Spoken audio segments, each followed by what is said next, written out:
నరసరావుపేట మండలంలోని ఇసప్పాలెం జిల్లా పరిషత్ high school నందు గుంజి తేజ నరేష్ జయంతి సందర్భంగా నరసరావుపేట శాసనసభ్యులు డాక్టర్ చదలవాడ అరవిందబాబు, ఉమ్మడి గుంటూరు జిల్లా cooperative marketing society chairman Vadranam Haribabu పాల్గొని విద్యార్థులకు పుస్తకాలు, పెన్నులు పంపిణీ చేశారు.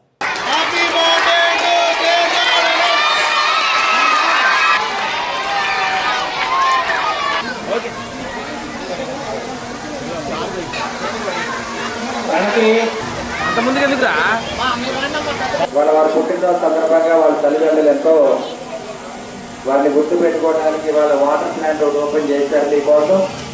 అదేవిధంగా స్కూల్లో పిల్లలందరూ కూడా పుస్తకాలు ఇచ్చే మంచి కార్యక్రమాన్ని ఏర్పాటు చేశారు. ఆ పిల్లవాడు కూడా ఎంతో కష్టపడి చదివి ఐఐటి కూడా పాస్ అయ్యాడు. మరి అకాల మృత్యు చెందడం అనేది వాళ్ళ తల్లిదండ్రులు చాలా బాధగా ఉంటుంది. వాళ్ళ కుటుంబానికి వాళ్ళ తల్లిదండ్రులు కూడా మరి మనశ్శాంతి కలగాలని తెలియజేస్తూ వాళ్ళ కార్యక్రమానికి ప్రజలు మన జ్యుడిషియల్ బ్యాంక్ చైర్మన్ గారు హరిబాబు గారు, ఎంఈ గారు, హెచ్ఎం గారు వీళ్ళందరూ కూడా రావడం జరిగింది. గ్రామ నాయకులందరూ కూడా ఈ కార్యక్రమాన్ని ఎంతో విజయవంతం చేశారు.